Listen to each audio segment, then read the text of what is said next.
आजिर समाज रे आम प्रकृत बंधु बा मित्र किए केमिति जनक उपरे आमे विश्वास करी निजर प्रकृत बंधु बोली मानि नेबा। गुरु चाणक्य नीति अनुसार आसंतु जानिबा किए आमर प्रकृत बंधु एवं कहा उपरे आमे विश्वास करी आमर प्रकृत बंधु बा मित्र को आमे ग्रहण करि परिबा। सर्वप्रथमे गुरु चाणक्य कहिसंति कि जे कहा सहित बंधुता बांधिबा आगुरु बुद्धिमान लोक भल भावरे भाबी चिंती परीक्षा करी निष्पत्ति नेबा आवश्यक, कारण निज स्वार्थ पई करा जाउथिबा बंधुता भविष्य में शत्रुतार पर्यवसित हो पारे। द्वितीय कहिसंति जे कुंभीर कांदण कांदुथिबा व्यक्ति सहित बंधुता बांधिबा अर्थ निजकु विपद मध्यकु ठेली देबा। तृतीय कहिसंति गध घोड़ा कुकुर बिराड़ी छेली और बाघ एमानक मध्यरे केबे भी बंधुता स्थापित होई न पारे। चतुर्थ दुख समय प्रकृत बंधुर परिचय मिले। समस्ते तो सुखर साथी, किंतु जेतेबेले खराब समय आसे सेतेबेले जे पाखरे पहुँचे उपयुक्त परामर्श दिए, पाखरे रही सेवा करे, आश्वासना दिए, से ही असल बंधु। ताकू त्याग करने उचित नुहे। अन्य सब मतलबी बंधुओं ठारू दूरेई रहिबा आवश्यक। पंचम धनशाली व्यक्तिंकर अनेक बंधु लोके सर्वदा तांको घेरी रही थांती। तांकर बहुत अनुगत एवं शुभेच्छु बंधु थांती, किंतु समस्ते निज निज फायदा हासिल पाई अथवा किछि धन आशारे निजको परम बंधु बोली बोलाई थांती। प्रकृत में धनी बंधुंकर धन अपव्यय कराई मौज मस्ती मशगुल हेबा सेमानकर प्रधान काम। षष्ठ धोकाबाज मिथ्यावादी बंधु को केबे विश्वास करबा ठीक नुहे। सामान्य मतांतर हेले एमाने समस्त प्रकार गोपनीयता को पदारे पकाई दियंती।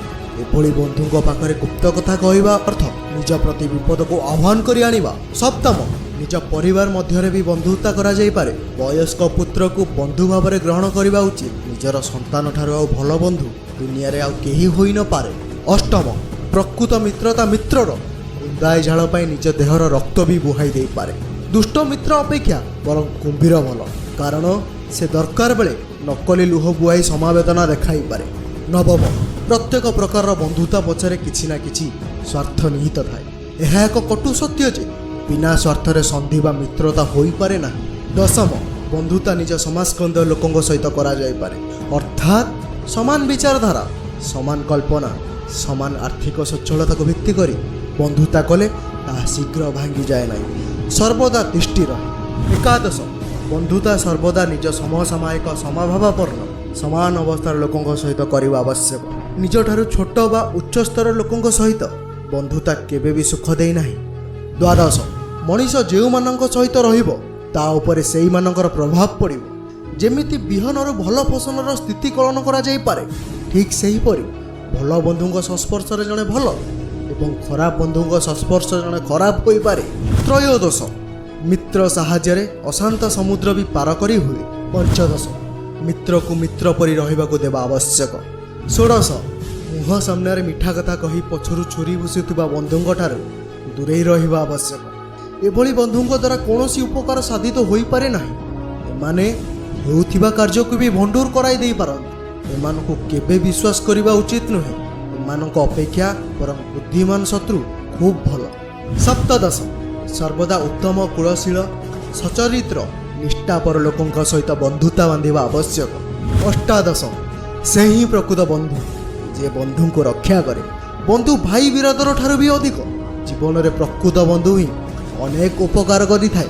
ऊनविंश शेष कथार आचार्य चाणक्य कहिसंति कि जी निज बंधु घरे रही तांका पत्नी भगिनी बा अन्य स्त्री लोकों को लोलुप दृष्टि पकाए, प्रेम प्रार्थना करे बा स्वार्थ साधन पाई प्रयोग करने को चाहे, सेपरी दुष्ट बंधुओं ठारू दूर रहिबा उचित।